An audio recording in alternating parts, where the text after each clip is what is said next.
Hey, it's Rich, the Louisiana Hobby Guy. You know, I got a lot of feedback on the coins that I did, the coin video I did, not this one, the wooden one. I don't have any wooden, I've given out all my wooden business cards, but I got a lot of feedback on that video that I did, I guess about a week and a half ago. And people are wanting to ask, they were asking me, can they have a copy of the template, my template on how I make them. And really, I can't give you a copy of that because it's my template. It's not going to work for you. You know, I have a 36 by 24 work bed. It's my own design. So what I decided to do, I've gotten so much feedback from this, I've decided to go ahead and make a video on how you can design your own template to make these wooden or acrylic business cards of your own to hand out. And I'm going to get into a little bit of the reason why you should do it, as well as show you exactly how to make the template from start to finish. So stick around. We're going to get started right now. All right, so let's get started in lightburn. I wanted to show you real quick why my template won't work for you. It's very, very simple. I do this on Luan plywood, which I buy a 48 by 6 foot, a 4 foot by 6 foot piece of grade B Luan from Lowe's. I think it's $14.99. So these I do them 150 at a time. I get two of these 24 by 36 inch pieces of Luan from my laser out of one $15 sheet, which makes these what is that, 20 cents or so a piece to hand out. And you know, the thing is that I was having a discussion with the moderator of my Facebook group just the other night, and we were talking about craft shows. And you know, he was a little dismayed at his first craft show. I think he said he sold $9 worth of product. You should be going to the craft show to generate business and not so much to sell items. Yeah, it's a great thing if you can go there and, you know, make a few $100s selling items. But when it comes to laser engraving, I think the thing that most people are going to do is they're going to buy something personalized, which you're not going to be able to offer at the craft show. Sure, you know, you can sell your cutting boards and, you know, other items, your cooking utensils and things like that, general sayings that are engraved. But for the personalized item business, that's where the money is in laser engraving, is personalized items.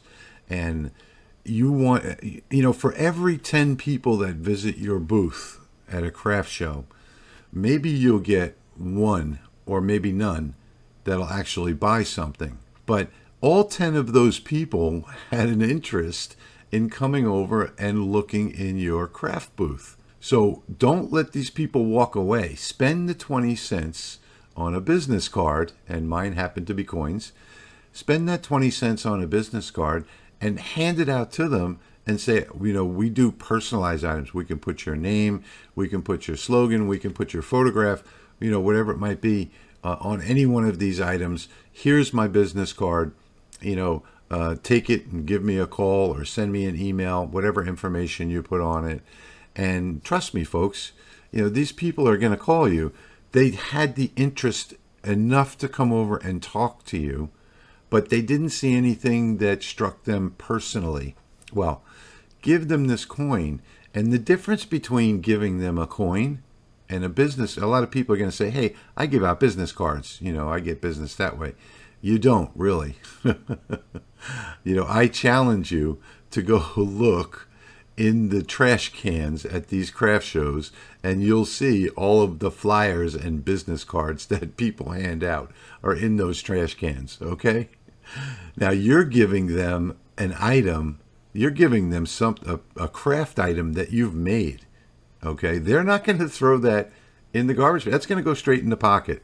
They're going to look at it later when they get home, when they take the money out of their pocket, you know, for the night, and it'll be sitting right there on their dresser, on their bedside. They're going to look at it again and again and again. And, you know, they're going to say to themselves, hey, you know what? Let me give this guy a call. let me get something made for somebody else as a gift, get some, coasters made with people's names on, whatever it might be. Trust me, folks, these things work. So you should be going to that craft show with the idea of displaying your crafts and getting business after the show. The best way to get that business after the show is going to be these little handouts.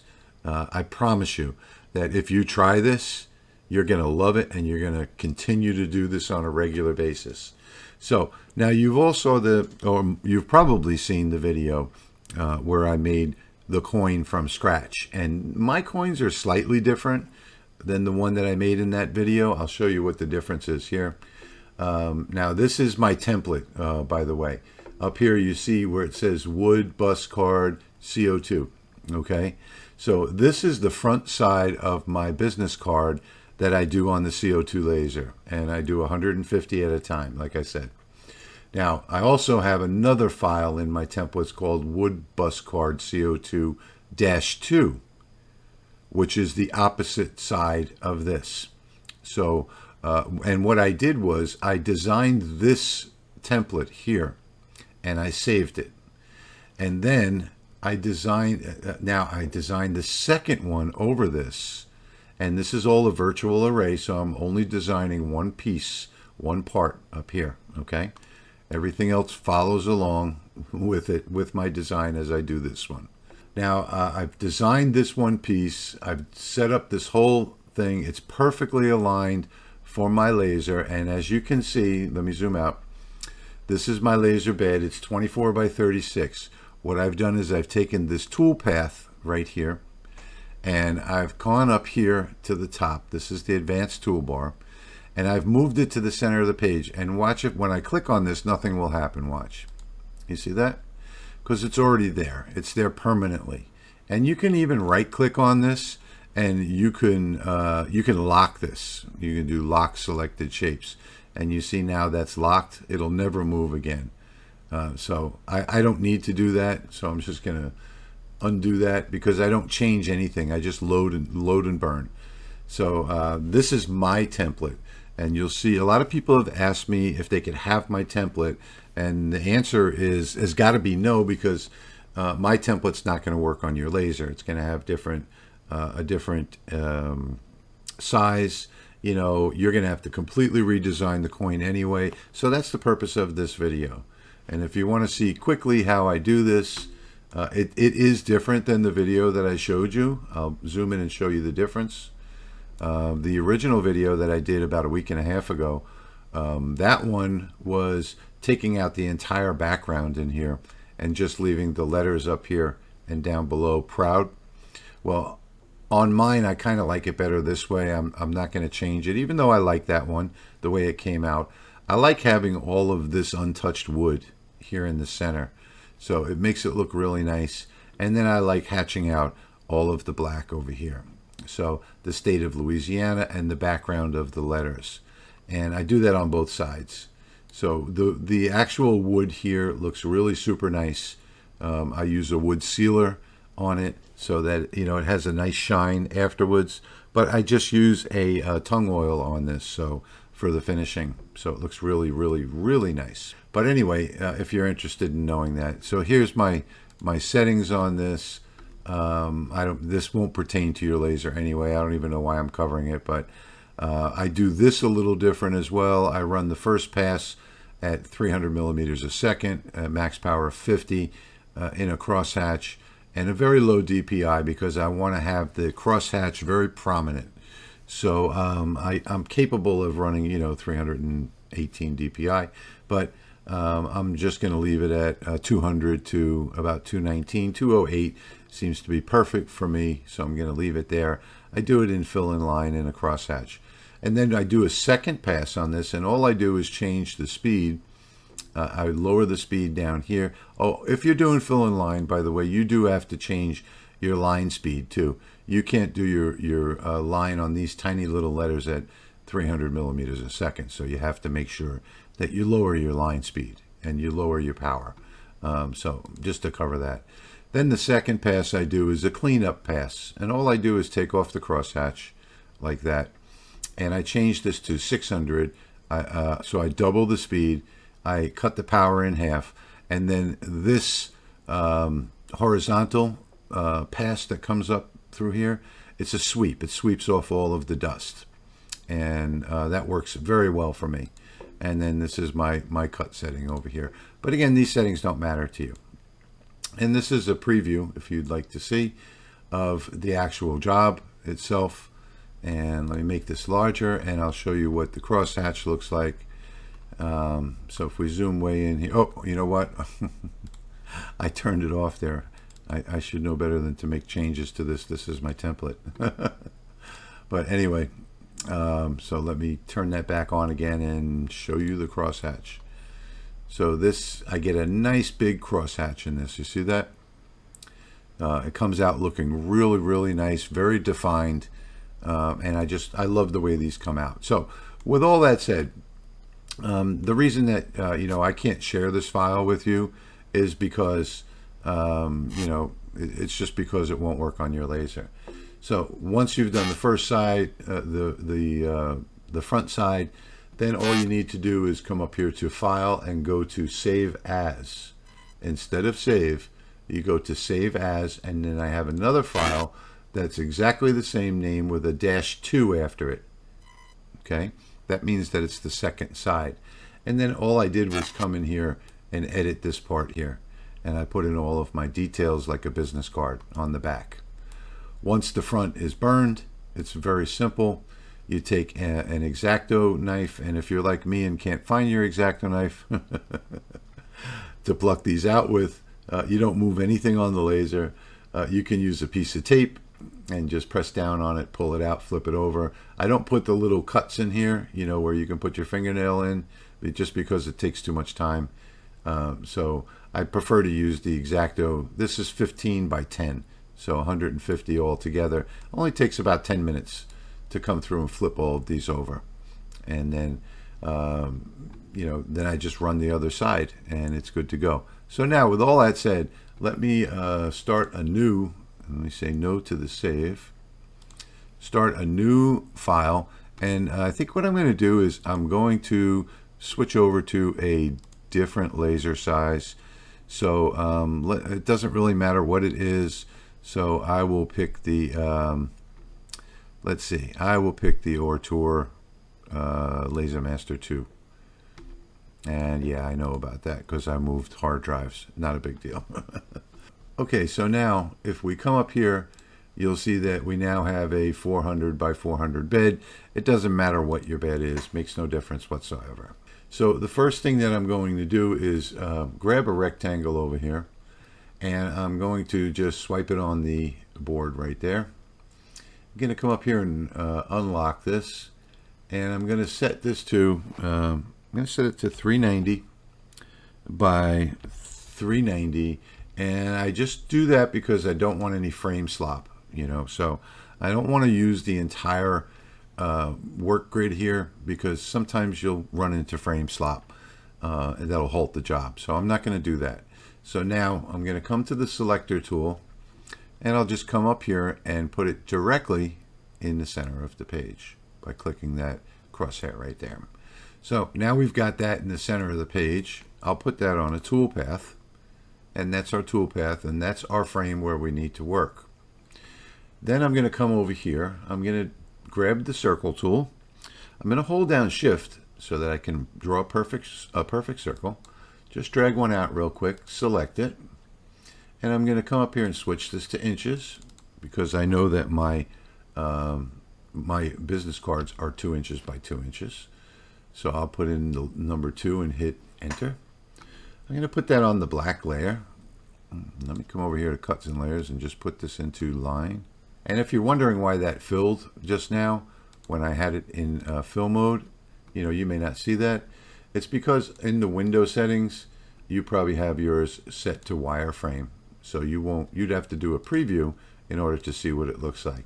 But I set mine up here to filled.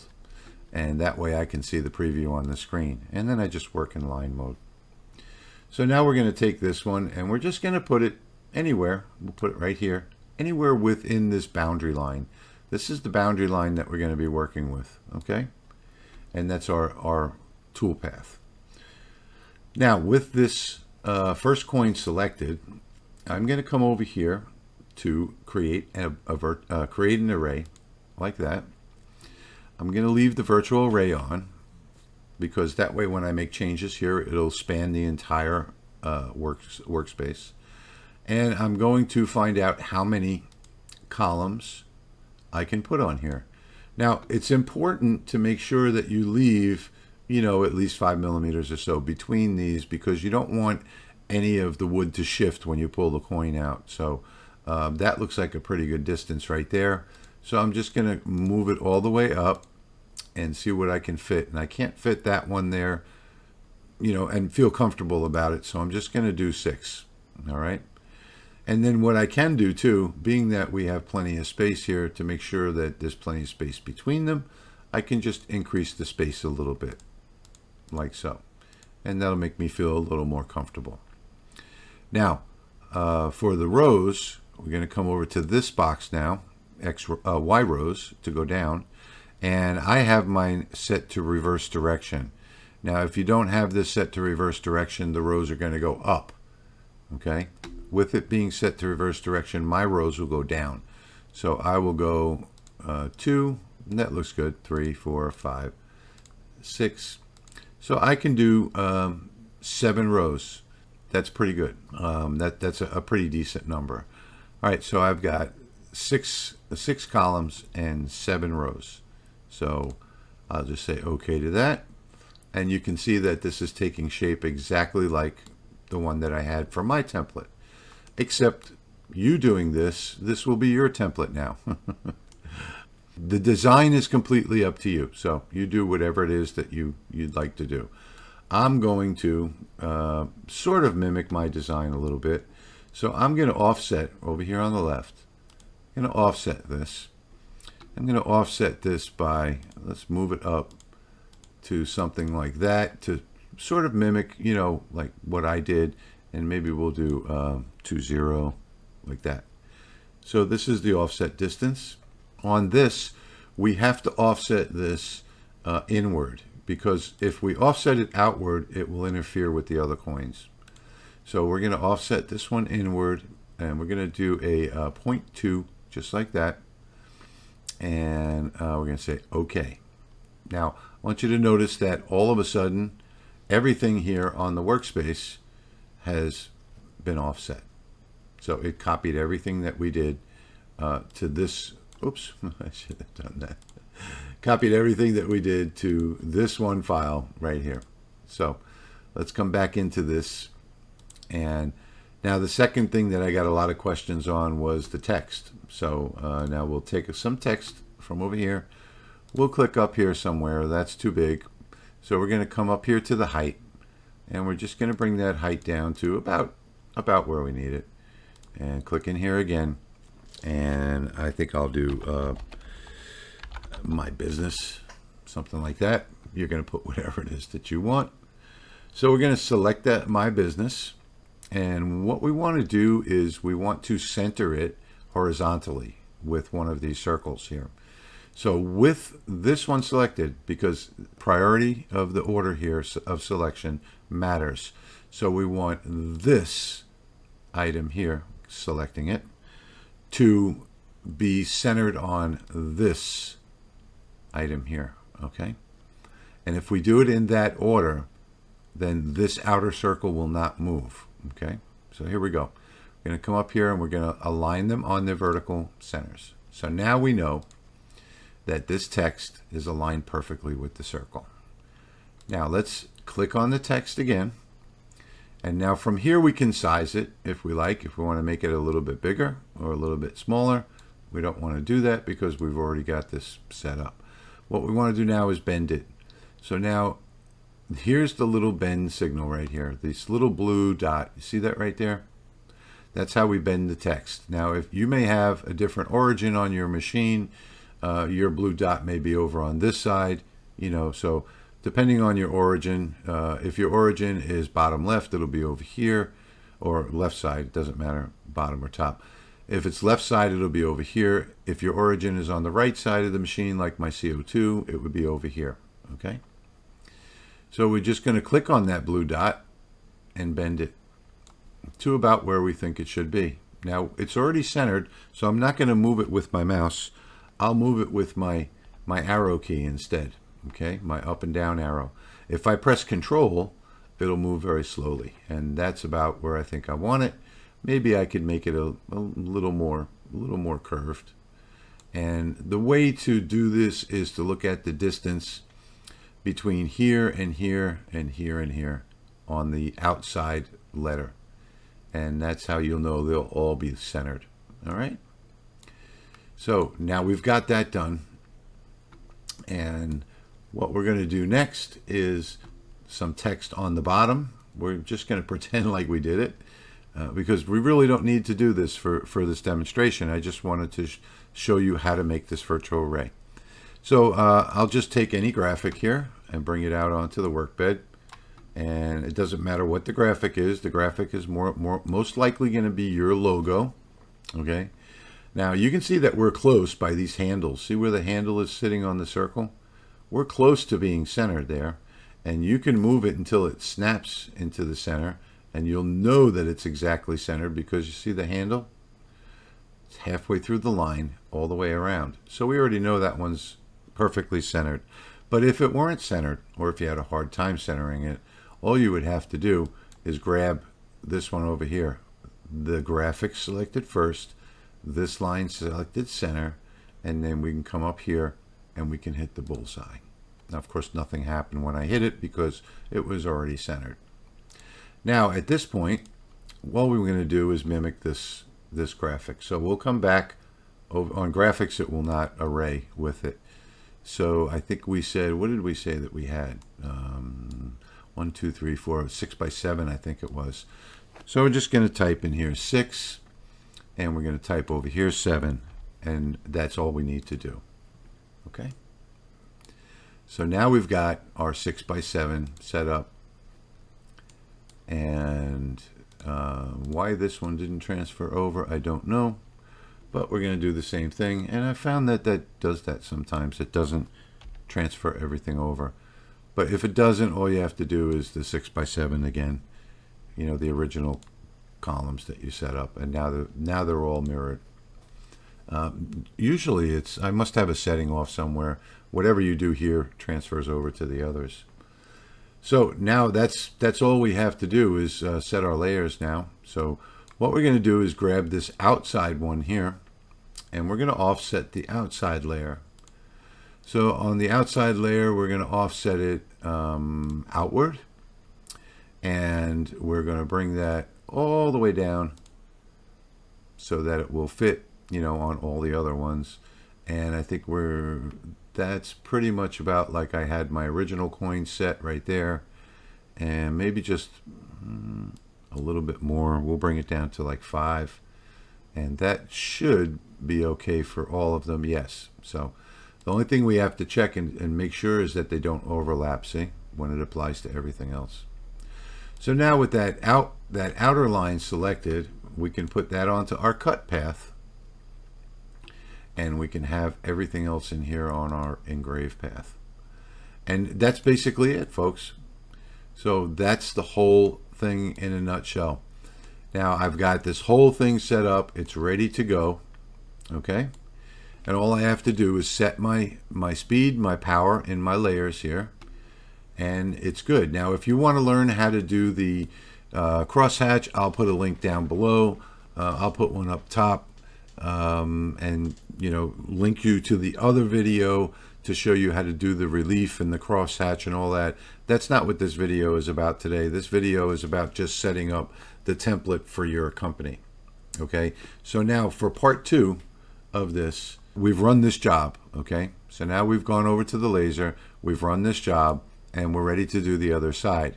So at this point, we would save this file and give it a name.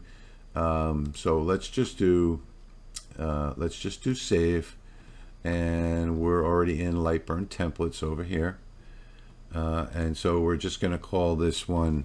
We'll call it coin 1. Let's say coin 1 sounds good, and we'll say save. Okay, Now this template is here forever. You'd never have to change this again. Just open it and run it. Now what we're going to do is we're going to save this again, slightly differently. We're going to do save as this time. And now we're going to call this one, let's say coin 2, you know, or whatever you want to call it, coin back. So now we have a completely new file loaded here with all of the same parameters as the first one. Okay. Now the only difference is this line is no longer needed. So we do not need to cut anything this time.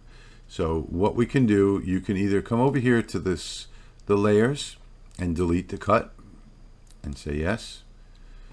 And you can do that, or that will not do it virtually. So to do it virtually, what we'll do is just select the layer and put it onto a tool path. And there we go. So now there will be no cut. Now at this point, what you would do is select the graphic and delete it. Now it seems to be working, right? We can select the My Business and delete that. Maybe we would leave that there, you know, and then all you would do here is, you know, fill this part out. So, you know, oops, let me take the caps lock off. My Business, B-U-S-I-N-E-S-S. There we go. I can't see what that says. Let me put that on the black layer. Let me select this and put it on the black layer. There we go. Now I can see what it says. Good, good, good. All right, so we got My Business, and we'll do, you know, 101 or 101 Main Street. You get the idea. Anywhere USA. And maybe we'll put in a 485 for whatever phone number as well. I'm going to select that, bring it down here, snap it to the middle like that. Let's see if we have it in the middle with that selected. We want it to line up with this circle. So we will bullseye that. It was not in the middle. Sort of looked like it was. And we can put that in. And you know, you just finish your design here. And now I'm noticing that it also did not array the text that we just did. So let's go ahead and do that real quick. Just come down here to the array tool. And I think it was 6 and 7 again, like that. And now we have it everywhere in all of our design. So this is ready to go. And if you like, we can come up here and take a quick preview, and you can see that it is ready. All right, so we got it done. That's the whole design right there. Now what we're going to do, we already have it loaded as coin 2. Remember, we made the second side file earlier. So we just have to hit the little save floppy disk up here. And now we have this saved forever. And it's ready to go. So now the only thing left to do is set your layers, and you know, you're good to go. So set your engrave layer to whatever it is that you know, your machine will engrave this at, and it's all finished. That's just how easy it is to do this. Now, you know, I try and go as slow as I possibly can through here, so so that you won't miss any steps when you do it yourself. But setting this up, when you're doing this for yourself, this shouldn't take you more than 5 minutes to do this whole design. So it's really, really simple, really easy to do. All right, so there you have it. That's just how easy it is to get this done. And you know, just to go back over it one more time, and I know sometimes I get redundant in these videos, but you know, you can quit now if you want to, if you don't want to hear me ramble on. But I just want to, you know, reiterate the importance of giving someone something that you've made, rather than just giving them a paper business card. You know, you're giving them an actual little piece of art that you've made yourself. And you don't necessarily have to make a coin. You know, it doesn't have to be a 2-inch coin. You can do a standard business card out of wood. Get some 2mm wood. I wouldn't go any thicker than 2mm. It would just be a waste of money. You can get some really nice 2mm clear, like basswood or whitewood, something like that. And, you know, just run off a bunch of these. You can make them business card size. You can put your little picture on there if you want, and engrave both sides. You know, it's something that that was made by someone, you know, a little work of art that you're giving out. You're not just giving out a paper business card. And it doesn't cost that much more to do this. So keep that in mind. Now, with these craft shows, you know, even if you attend a craft show, if you're not, you know, a vendor there, bring these cards with you and pass them out to some of the other vendors where you might be able to do some wholesale work for them. You know, I do some wholesale work for other people. I do earrings, and, you know, I do several different wholesale pieces for people that do crafts. And they take the pieces that I make and then they redesign them with, you know, paints and sparklies and things like that. So you might be of help to some of these other vendors. You know, perhaps they're doing woodworking and maybe they need to engrave their logo on their pieces. You know, hand them one of these business cards. They're going to be quite impressed by it. I can tell you that much. And like I said earlier, they're not going to throw it away. You're not going to go past the trash bin and find your business card in the trash bin like you will everyone else's.